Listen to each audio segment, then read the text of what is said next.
সরকারের আশ্বাসে এনবিআর এর complete shutdown কর্মসূচি প্রত্যাহার। উপদেষ্টা কমিটির উদ্যোগে ব্যবসায়ীদের মধ্যস্থতায় সংকট সমাধানের আশা আন্দোলনকারীদের। আলাপ আলোচনা এনবিআর এর যারা আন্দোলন করছে এনবিআর এর সংস্কার এগুলি সম্পর্কে একটা 5 সদস্যের একটা উপদেষ্টা পর্যায়ের কমিটি গঠন করা হয়েছে। এই শাটডাউনটা হওয়ার যৌক্তিক কোনো কারণ ছিল না, বাট কিছু ভুল বোঝাবুঝির জন্য হয়তো এরকম একটা বিপর্যয় দেখতে হয়েছে। ওনাদের সাথে আবার সরকার বসবে এবং দরকার হলে আমরাও তার মধ্যস্থতা করব। দেশের শীর্ষস্থানীয় ব্যবসায়ী নেতৃবৃন্দের অনুরোধের প্রেক্ষিতে এবং দেশের আমদানি রপ্তানি ও সাপ্লাই চেইন সচল রাখা তথা অর্থনীতির বৃহত্তর স্বার্থে এবং জনগণের স্বার্থ বিবেচনায় নিয়ে এনবিআর সংস্কার ঐক্য পরিষদ তাদের কমপ্লিট শাটডাউন এত দ্বারা প্রত্যাহার করেছে। দেখছিলেন প্রধান শিরোনাম। রাত 11টার সময় সঙ্গে আছি আমি গোলাম রাব্বি। এবার অন্যান্য শীর্ষ সংবাদ। 8 আগস্ট হচ্ছে না নতুন বাংলাদেশ দিবস। ভুয়া মামলা ঠেকাতে প্রাথমিক তদন্তেই বাদ দেওয়া যাবে নির্দোষ ব্যক্তির নাম। ঢাকায় হচ্ছে জাতিসংঘের মানবাধিকার কার্যালয়। যথাসময়ে জাতীয় সনদ দেয়া নিয়ে সংশয় আলী রিয়াজের। ঐক্য হওয়া বিষয় নিয়েই হতে পারে বলছে বিএনপি। সরকার ব্যর্থ হয় 3 আগস্ট ঘোষণাপত্র দেবে এনসিপি। জুলাইয়ে চানখারপুলের 6 জনকে হত্যার মামলার অভিযোগ গঠনের শুনানি শুরু। সাবেক ডিএমপি কমিশনার সহ আসামি 8 জন। গুম হত্যার ঘটনায় অভিযোগ ছাত্রদল নেতা জনির বাবার। কুমিল্লায় ধর্ষণ ও ভিডিও ছড়ানোর মামলায় মূল আসামি সহ গ্রেফতার 5। দ্রুত বিচার হবে জানালেন আইন উপদেষ্টা। বিএনপির ঘাড়ে দোষ চাপানোর চক্রান্তে ক্ষোভ। এবং দেশের ইতিহাসের সর্বোচ্চ প্রবাসী আয় চলতি অর্থবছরে এসেছে রেকর্ড $3004 কোটি রেমিট্যান্স। রিজার্ভ বেড়ে $26 বিলিয়ন। হুন্ডি বন্ধ করে আরও চমক দেওয়ার পরামর্শ। সরকারের আশ্বাসে কমপ্লিট শাটডাউন সহ সব কর্মসূচি প্রত্যাহার করলেন এনবিআর কর্মকর্তারা। সংকট নিরসনে ফাউজুল কবিরের নেতৃত্বে 5 উপদেষ্টাকে নিয়ে উচ্চ পর্যায়ের কমিটি গঠন করেছে সরকার। দ্রুতই সমস্যার সমাধানের আশা এনবিআর সংস্কার ঐক্য পরিষদ ও ব্যবসায়ী নেতাদের। গেল 12 মে অধ্যাদেশের মাধ্যমে এনবিআর বিলুপ্ত করে রাজস্ব নীতি ও রাজস্ব ব্যবস্থাপনা নামে 2টি বিভাগ করা হয়। এর প্রতিবাদে এনবিআর সংস্কার ঐক্য পরিষদের ব্যানারে কলমবিরতি, কর্মবিরতি সহ নানা কর্মসূচি শুরু করেন কর্মকর্তা কর্মচারীরা। সবশেষ কমপ্লিট শাটডাউন ও মার্চ টু এনবিআর কর্মসূচিতে নামেন তারা। টানা কর্মসূচিতে কাস্টমস হাউসগুলোতে ব্যাহত হয় আমদানি রপ্তানি কার্যক্রম ও রাজস্ব আহরণ। হুমকির মুখে পড়ে দেশের সার্বিক ব্যবসা খাত। রোববার রাজস্ব বোর্ডের সকল দফতরের চাকরিকে অত্যাবশ্যকীয় সার্ভিস ঘোষণা করে কর্মীদের কাজে যোগ দেওয়ার নির্দেশ দেওয়া হয়। নইলে জনগণ এবং অর্থনীতির সুরক্ষায় কঠোর ব্যবস্থা নেওয়ার হুঁশিয়ারি দেয় সরকার। পরে রোববারের পূর্ব ঘোষিত মার্চ টু এনবিআর কর্মসূচি থেকে সরে আসে ঐক্য পরিষদ। এদিকে বিকেলে সচিবালয়ে 10 সদস্যের ব্যবসায়ী প্রতিনিধি দলের সঙ্গে পূর্ব নির্ধারিত বৈঠক শেষে এনবিআর ইস্যুতে আলোচনার জন্য উপদেষ্টা ফৌজুল কবিরের নেতৃত্বে 5 সদস্যের উপদেষ্টা কমিটি গঠন করার কথা জানান অর্থ উপদেষ্টা। আলাপ আলোচনা এনবিআর এর যারা আন্দোলন করছে এনবিআর এর সংস্কার এগুলি সম্পর্কে একটা 5 সদস্যের একটা উপদেষ্টা পর্যায়ের কমিটি গঠন করা হয়েছে। এরপর তেজগাঁওয়ে ব্যবসায়ী নেতাদের সঙ্গে আলোচনায় বসে আন্দোলনকারী এনবিআর কর্মকর্তারা। ঘণ্টাখানেকের বৈঠক শেষে সমস্যা সমাধানে সরকারের আশ্বাসে সব কর্মসূচি প্রত্যাহারের ঘোষণা দেন তারা। এতে মধ্যস্থতা করেন ব্যবসায়ী নেতারা। শাটডাউনটা হওয়ার যৌক্তিক কোনো কারণ ছিল না, বাট কিছু ভুল বোঝাবুঝির জন্য হয়তো এরকম একটা বিপর্যয় দেখতে হয়েছে। ওনাদের সাথে আবার সরকার বসবে এবং দরকার হলে আমরাও তার মধ্যস্থতা করব। দেশের শীর্ষস্থানীয় ব্যবসায়ী নেতৃবৃন্দের অনুরোধের প্রেক্ষিতে এবং দেশের আমদানি রপ্তানি ও সাপ্লাই চেইন সচল রাখা তথা অর্থনীতির বৃহত্তর স্বার্থে এবং জনগণের স্বার্থ বিবেচনায় নিয়ে এনবিআর সংস্কার ঐক্য পরিষদ তাদের কমপ্লিট শাটডাউন এত দ্বারা প্রত্যাহার করেছে। অংশীজনের সঙ্গে আলোচনা করে অধ্যাদেশ পুনরায় বিবেচনা করা হবে বলেও আশ্বাস পাওয়ার কথা জানান এনবিআর এবং ব্যবসায়ী নেতারা। আল আমিন তুষার, সময় সংবাদ, ঢাকা। অবৈধ সম্পদ অর্জনের অভিযোগে এনবিআর সংস্কার ঐক্য পরিষদের সভাপতি সহ 6 জনের বিরুদ্ধে অনুসন্ধান শুরু করেছে দুদক। এর সঙ্গে আন্দোলনের কোনো সম্পর্ক নেই বলে জানিয়েছে সংস্থাটির মহাপরিচালক। এদিকে এনসিপি নেত্রীর কাছে দুদক পরিচয়ে চাঁদা দাবির অভিযোগে 4 চাঁদাবাজকে গ্রেফতার করেছে সংস্থাটি। আন্দোলন ছেড়ে এনবিআরের কর্মকর্তা কর্মচারীদের অবিলম্বে কাজে ফেরার নির্দেশ দিয়েছে সরকার, না হলে কঠোর ব্যবস্থা নেওয়ার হুঁশিয়ারি দেওয়া হয়েছে। এবার এনবিআর সংস্কার ঐক্য পরিষদের সভাপতি ও অতিরিক্ত কমিশনার হাসান তারেক রিকাবদার, এনবিআর সদস্য AKM বদিউল আলম সহ 6 কর্মকর্তার বিরুদ্ধে অনুসন্ধান শুরুর কথা জানিয়েছে দুদক। যদিও সংস্থাটির দাবি, আন্দোলনের সঙ্গে অনুসন্ধানের সম্পৃক্ততা নেই। দুর্নীতি, স্বজনপ্রীতি এবং অনিয়মের মাধ্যমে জ্ঞাত আয় বহির্ভূত সম্পদ অর্জনের প্রেক্ষিতে বর্ণিত 6 জন কর্মকর্তার বিরুদ্ধে অনুসন্ধানের সিদ্ধান্ত গৃহীত হয়েছে। আমাদের কাছে যে অভিযোগটা এসেছে তার প্রেক্ষিতে এই অনুসন্ধানের সিদ্ধান্ত গৃহীত হয়েছে। এর সাথে ওই যে আন্দোলনের কোনো সম্পর্ক নেই। এদিকে এনসিপি নেত্রী মাহমুদা মিতুর কাছে চাঁদা দাবিকারী ভুয়া দুদকের 4 জনকে গ্রেফতার করা হয়েছে। তাদের কাছ থেকে জব্দ করা হয়েছে ক্যামেরা, মাইক্রোফোন, 23টি সিম কার্ড সহ বিভিন্ন প্রতিষ্ঠানের আইডি কার্ড। হাসনাত আবদুল্লাহর একটি পোস্ট দুর্নীতি দমন কমিশনের দৃষ্টিগোচর হয়। ইতিমধ্যে দুদক উক্ত পোস্ট আমলে নিয়ে ঘটনাটি অনুসন্ধানের সিদ্ধান্ত নেয়। তারই প্রেক্ষিতে পুলিশ, র্যাব ও অন্যান্য আইনশৃঙ্খলা রক্ষাকারী বাহিনীর সহায়তায় গত রাতে প্রতারক চক্রটিকে শনাক্ত করে চক্রের মূল হোতা মোহাম্মদ সেলিম সহ 4 জনকে গ্রেপ্তার করা হয়েছে। দুদকের নামে কেউ চাঁদা দাবি করলে 106 হটলাইনে ফোন করার আহ্বান জানান মহাপরিচালক। তাদের সহযোগিতায়। তাসলিম তৌহিদ, সময় সংবাদ, ঢাকা। 8 আগস্ট হচ্ছে না নতুন বাংলাদেশ দিবস।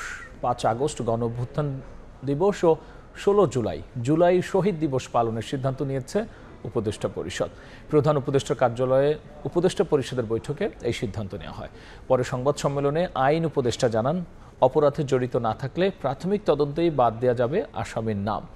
আর ভুয়া মামলা ঠেকাতে এমন বিধান যুক্ত করে আইন সংশোধনের চূড়ান্ত অনুমোদন দেওয়া হয়েছে।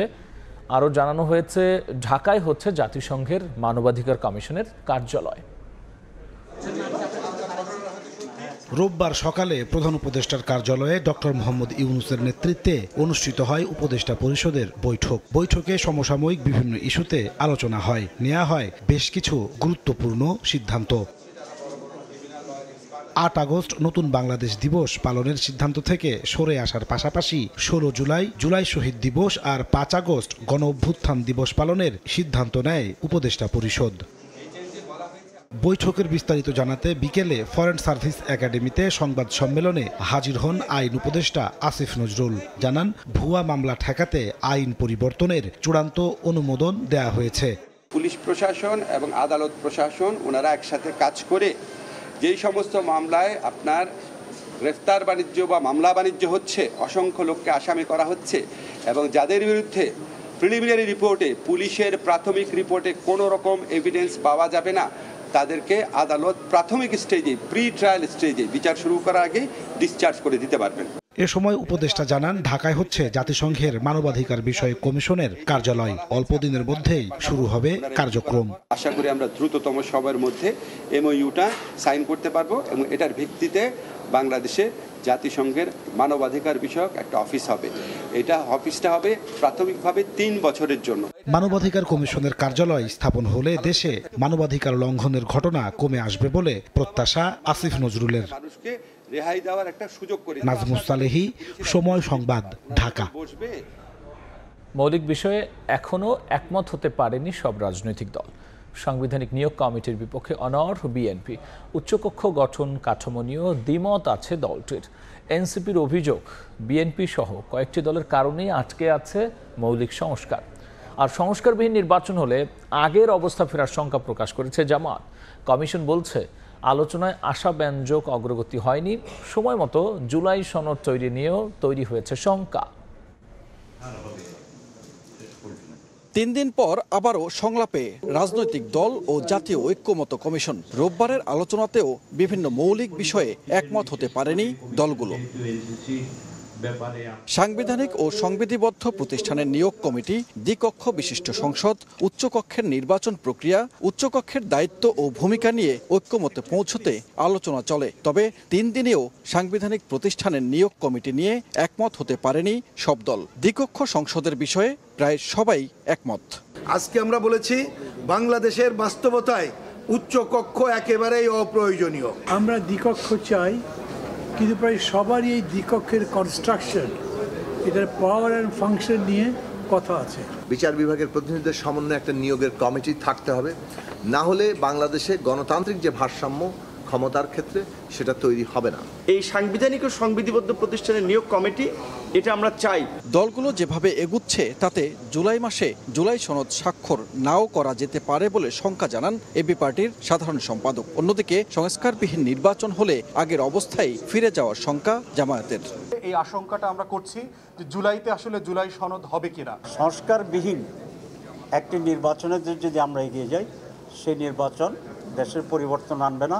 সাংবিধানিক পদে নিয়োগ কমিটি গঠনে আগের অবস্থানেই অনড় বিএনপি। উচ্চকক্ষের বিষয়ে একমত হলেও গঠন কাঠামো নিয়ে দ্বিমত রয়েছে দলটির। আর এনসিপির অভিযোগ বিএনপি সহ কয়েকটি দলের জন্য আটকে আছে মৌলিক সংস্কার। জুলাই সনদ বলি বা জাতীয় সনদ বলি, এই বিষয়ে স্বাক্ষরিত হওয়ার জন্য সবচেয়ে বেশি আন্তরিকতা আমরা প্রদর্শন করেছি। আমাদেরকে বাধ্য করা হয় যে এই সমস্ত বিষয়ে একমত হতেই হবে, সেটা তো সঠিক হলো না। মৌলিক সংস্কারের জায়গাটা বিএনপি এবং তার সঙ্গে সমমনা কয়েকটি দল, তাদের কারণে আসলে আটকে আছে। রাজনৈতিক দলের সঙ্গে আলোচনার অগ্রগতি আশাব্যঞ্জক নয় জানিয়ে সময় মতো জুলাই সনদ ঘোষণা নিয়ে শঙ্কা জানান কমিশনের সহসভাপতি। সকলের উপর যে দায়িত্ব অর্পিত হয়েছে সে দায়িত্ব পালনে আমরা যেন কোনোভাবে কুণ্ঠিত না হই। আমরা আশা করেছিলাম আবু সাঈদের শাহাদাত বার্ষিকীতেই আমরা সকলে মিলে এই সনদে স্বাক্ষর করতে পারবো। সেটা কতটা সম্ভব হবে সেটা আপনাদের উপর নির্ভর করে।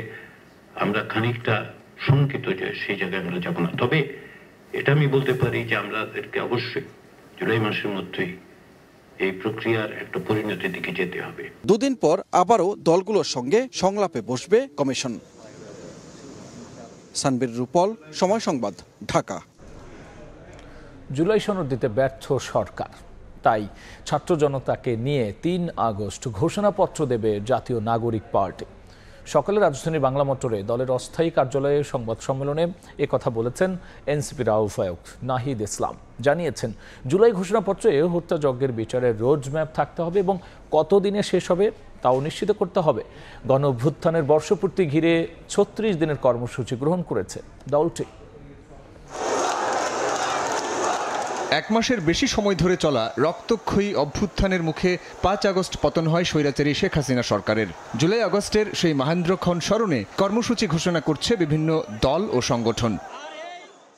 রোববার সকালে রাজধানীর বাংলা মোটরে দলীয় কার্যালয়ের সংবাদ সম্মেলনের আয়োজন করে জাতীয় নাগরিক পার্টি। দলের আহ্বায়ক নাহিদ ইসলাম জানান, জুলাই বর্ষপূর্তি উদযাপনকে কেন্দ্র করে নানা কর্মসূচি পালন করবেন তারা। ১ জুলাই থেকে ৩০ জুলাই পর্যন্ত আমাদের সারা বাংলাদেশ ব্যাপী আমাদের ৬৪টা জেলায় জুলাই পদযাত্রা হবে। শহীদ আবু সাঈদের কবর জিয়ারতের মাধ্যমে এই পদযাত্রাটি শুরু হবে। এই বছর ৩রা আগস্ট শহীদ মিনারে ছাত্র জনতার জুলাই ঘোষণাপত্র ইস্তেহার পাঠ কর্মসূচি অনুষ্ঠিত হবে। ৫ই আগস্ট আমরা ছাত্র জনতার মুক্তি দিবস উদযাপন করব।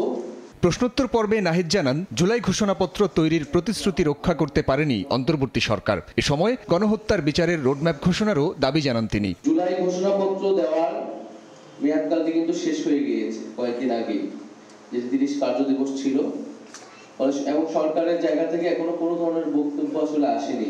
সরকার যেহেতু ব্যর্থ হয়েছে, আমরা কারো উপর নির্ভরশীল নই।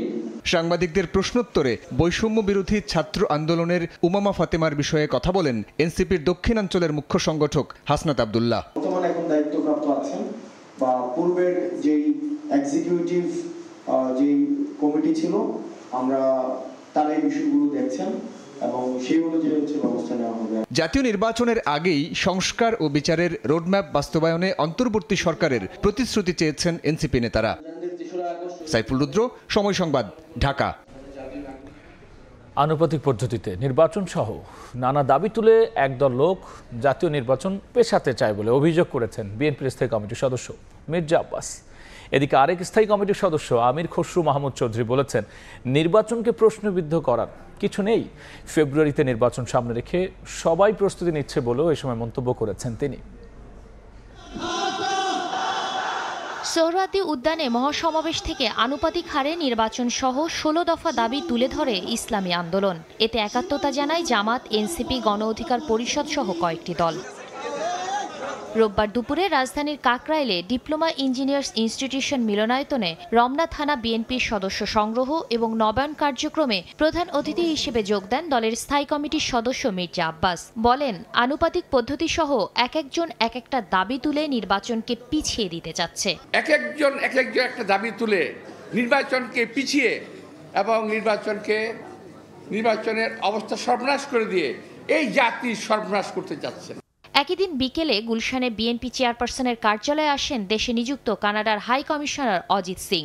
সাক্ষাৎ করেন দলের মহাসচিব মির্জা ফখরুল ইসলাম আলমগীর, স্থায়ী কমিটির সদস্য আমির খুসরু মাহমুদ চৌধুরী এবং চেয়ারপারসনের পররাষ্ট্রনীতি বিষয়ক বিশেষ সহযোগী উপদেষ্টা শামা ওবায়েদের সঙ্গে। সবাইকে ধন্যবাদ। পরে আমির খুসরু বলেন, নির্বাচনকে প্রশ্নবিদ্ধ করার কিছু নেই। আগামী বছরের ফেব্রুয়ারিতে নির্বাচনকে সামনে রেখে প্রস্তুত সবাই। আরেক প্রশ্নের জবাবে জানান, পরস্পরের স্বার্থ রক্ষা করে সম্মানজনকভাবে ভারতের সঙ্গে দ্বিপাক্ষিক সম্পর্ক থাকবে। এই সম্পর্কটা হতে হবে পরস্পরের স্বার্থ রক্ষা করতে হবে। এই সম্পর্কটা এমন হতে হবে যেখানে কোনো আভ্যন্তরীণ বিষয়ে হস্তক্ষেপ করার সুযোগ থাকবে না। আমি তো দেখতেছি হচ্ছে সারা দেশ নির্বাচনে নেমে পড়ছে, নির্বাচন কমিশন প্রস্তুতি নিচ্ছে, তৈরি আছে।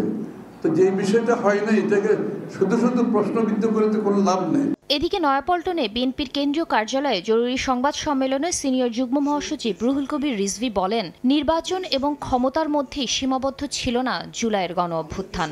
শুধুমাত্র ভোট আর নির্বাচন আর ক্ষমতায় আসার মধ্যেই সীমাবদ্ধ ছিল না সবকিছু। শহীদদের স্বপ্নও তাই নয়। সংবাদ সম্মেলনে পুরো জুলাই মাস এবং আগস্টের 6 তারিখ পর্যন্ত গণ অভ্যুত্থানের স্মরণে কর্মসূচি ঘোষণা করে বিএনপি। শাতিলা শারমিন, সময় সংবাদ, ঢাকা। রাজধানীর চানখারপুলে 6 জনকে হত্যার ঘটনায় মানবতা বিরোধী অপরাধের মামলার অভিযোগ গঠনের শুনানি শুরু হয়েছে। এরই মধ্যে জুলাই আগস্টের প্রথম মামলা হিসেবে সাবেক ডিএমপি কমিশনার হাবিবুর রহমান হাবিব সহ 8 আসামির বিচার প্রক্রিয়াও শুরু হলো।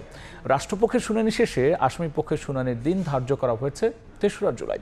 এদিকে 11 বছর আগে ছাত্রদল নেতা নুরুজ্জামান জনিকে গুম করে হত্যার ঘটনায় সাবেক ডিএমপি কমিশনার আসাদুজ্জামান মিয়া, সাবেক সংসদ সদস্য সাবের হোসেন চৌধুরী সহ 62 জনের বিরুদ্ধে প্রসিকিউশনে অভিযোগ জমা দিয়েছেন জনির বাবা। শুরু হলো জুলাই আগস্টের মানবতাবিরোধী অপরাধের মামলায় 8 আসামির বিচার শুরুর প্রক্রিয়া। রোববার 5 আগস্ট রাজধানীর চানখারপুলে 6 জনকে হত্যায় সাবেক ডিএমপি কমিশনার হাবিবুর রহমান হাবিব সহ 8 জনের অভিযোগ গঠনের আবেদন করে প্রসিকিউশন। শুনানিতে বলা হয়, সে সময়ের ডিএমপি কমিশনার সহ ঊর্ধ্বতন আসামিদের নির্দেশে চানখারপুলে 6 জনকে গুলি করে হত্যা করা হয়। এদিন পলাতক 4 আসামির পক্ষে রাষ্ট্রনিযুক্ত আইনজীবী এবং গ্রেফতার 4 জনের মধ্যে 2 জনের পক্ষে তাদের আইনজীবী মামলা থেকে অব্যাহতি চেয়ে আবেদন করেন, যার শুনানি হবে 3 জুলাই। গত সরকার তার ক্ষমতাকে পাকাপোক্ত করার জন্য, ক্ষমতায় টিকে থাকার জন্য সারা দেশব্যাপী যে সমস্ত অপরাধ সংগঠন করেছে তার একটা পার্ট হচ্ছে চানখারপুলে 6 জনকে গুলি করে হত্যা। এদিন 2015 সালে রাজধানীর খিলগাঁও থানা ছাত্রদলের সাবেক সাধারণ সম্পাদক নুরুজ্জামান জনিকে গুম করে হত্যার ঘটনায় সাবেক ডিএমপি কমিশনার আসাদুজ্জামান মিয়া, সাবেক সংসদ সদস্য সাবের হোসেন চৌধুরী সহ 62 জনের বিরুদ্ধে প্রসিকিউশনে অভিযোগ জমা দিয়েছেন জনির বাবা। তার বাড়ির সংলগ্নেই একটি পুকুর পাড়ে নিয়ে যায় তাকে ক্রসফায়ারের নামে হত্যা করে। একে একে এই বুকের ভিতরে 18টা গুলি করেছে। কেন করেছে, কে করেছে, আমি সবাইকে দেখতে চাই এবং উপযুক্ত শাস্তি আশা করি আমি। সে যখন মারা যায় তার স্ত্রী 7 মাসের অন্তঃসত্ত্বা ছিল। এখন আমার নাতি আমাকে প্রশ্ন করে, দাদা আমার বাবা কোথায়, আমার বাবাকে কে মেরেছে, আমি কার কথা বলবো বলেন। অভিযোগে বলা হয়, শুধুমাত্র বিএনপির রাজনীতির সঙ্গে জড়িত থাকায় ছাত্রদল নেতা নুরুজ্জামান জনিকে জেল গেট থেকে আটক করে গুলি করে হত্যা করা হয়। আফজাল হোসেন, সময় সংবাদ, ঢাকা। মুরাদনগরে ধর্ষণ ও ভিডিও করে ছড়িয়ে দেওয়ায় জড়িতদের দৃষ্টান্তমূলক শাস্তির দাবিতে ঢাকা বিশ্ববিদ্যালয়ে মশাল মিছিল করেছে গণতান্ত্রিক ছাত্র জোট সহ বিভিন্ন নারী সংগঠন। সন্ধ্যায় টিএসসি প্রাঙ্গণ থেকে মশাল মিছিল শুরু হয়ে শাহবাগ প্রদক্ষিণ করে রাজু ভাস্কর্যের পাদদেশে এসে শেষ হয়। পরে সংক্ষিপ্ত সমাবেশে নারী ও শিশু ট্রাইব্যুনালে মামলা জট, বিচারক সংকট, ধর্ষণের আলামত পরীক্ষার জন্য ল্যাব কম থাকার সমালোচনা করেন বক্তারা। নিপীড়নে জড়িতদের দ্রুত দৃষ্টান্তমূলক শাস্তির দাবি জানান তারা। এই ঘটনায় আপনারা কদিন পরে এদেরকে জামিন দিয়ে দিবেন? এভাবে তো চলছে। আমাদের এখনো নারী ও শিশু ট্রাইব্যুনালে হাজার হাজার মামলা, নারী ও শিশু ট্রাইব্যুনালের বিচারক নেই। আমাদের ধর্ষণ পরীক্ষার জন্য, আলামত পরীক্ষার জন্য ফরেনসিক ল্যাব একটা মাত্র এখনো। এই নিপীড়কের যারা দোষর, এই নিপীড়ক যারা করে, সেই নিপীড়কদের বিরুদ্ধে আমাদের প্রতিরোধ চলবে। দেশের ইতিহাসে সর্বোচ্চ রেমিটেন্স আয় করল বাংলাদেশ। চলতি অর্থবছরে প্রবাসীরা পাঠিয়েছেন ৩,০০৪ কোটি মার্কিন ডলার, যা আগের অর্থবছরের চেয়ে ৬১৩ কোটি ডলার বেশি। এতে রিজার্ভ বেড়ে ২৬ বিলিয়ন ডলার ছাড়িয়েছে। ব্যাংকাররা বলছেন সরকার ও কেন্দ্রীয় ব্যাংক চাইলে হুন্ডি নিয়ন্ত্রণ করে প্রবাসী আয়ে আরও চমক দিতে পারে। অর্থনীতিবিদরা বলছেন ডলারের বিনিময় হার চাপিয়ে না রাখলে অনেক আগেই রেমিট্যান্স আয় রেকর্ড ছাড়াতো। এদিকে প্রণোদনা ৫% করা সহ বিমানবন্দরে হয়রানি বন্ধের দাবি প্রবাসীদের। কাজল আব্দুল্লাহ রিপোর্ট। ২৪-এর গণঅভ্যুত্থান, স্বৈরাচারের শৃঙ্খল ভেঙে নতুন উদ্দীপনা প্রবাসী আয়ে। এক বছরে দেশের ইতিহাসে সর্বোচ্চ পরিমাণ ৩০ বিলিয়ন বা ৩,০০৪ কোটি ডলার পাঠিয়েছেন প্রবাসীরা। সরকার পরিবর্তনের পর রেকর্ড নজির স্থাপন প্রবাসী বাংলাদেশিদের। বাংলাদেশ ব্যাংকের পরিসংখ্যান ২০০৯-১০ অর্থ বছরে প্রথম ১,০০০ কোটি ডলার ছাড়ায় প্রবাস আয়। এক দশক পর ২০২০-২১ অর্থ বছরের পরিমাণ ২৫০০ কোটি ডলারের ঘরে। আর ২০২৪-২৫ অর্থ বছরের দুদিন বাকি রেখেই সব অঙ্ক পেছনে ফেলে প্রবাস আয় দাঁড়িয়েছে ৩,০০৪ কোটি ডলার, যা ২০২৩-২৪ অর্থ বছরের চেয়ে ৬১৩ কোটি ডলার বেশি। ব্যাংকাররা বলছেন লেনদেনে হয়েছে ডিজিটালাইজ ও প্রবাস বান্ধব সেবা বেড়েছে ব্যাংকগুলোতে। তবে অবৈধ লেনদেন নিয়ন্ত্রণে রাখতে পারলে আরও সমৃদ্ধ হবে রিজার্ভ। বাংলাদেশ ব্যাংক যেভাবে প্রণোদনা সহ অন্য নীতি সহায়তা দিচ্ছে এবং কমার্শিয়াল ব্যাংকগুলো কিন্তু এখন চেঞ্জ করেছে তাদের মাইন্ডসেট। সরকার যদি চায়, আমার সেন্ট্রাল ব্যাংক যদি সে মনিটরিং নিয়ে বাড়ায়, অ্যাবসলিউটলি আপনার এটা কমে আসবে। এটা কমে আসবে, হুন্ডি কমে আসবে। হুন্ডি কমাইতে পারলে আমার রেমিটেন্স বাড়বে। অর্থনীতিবিদরা মনে করেন দীর্ঘদিন নীতিগত অনিয়মের কারণেই প্রত্যাশিত রেমিটেন্স আসেনি দেশে। ১০-১২ বছর আগে থেকে আমাদের ক্রমান্বয়ে করা উচিত ছিল।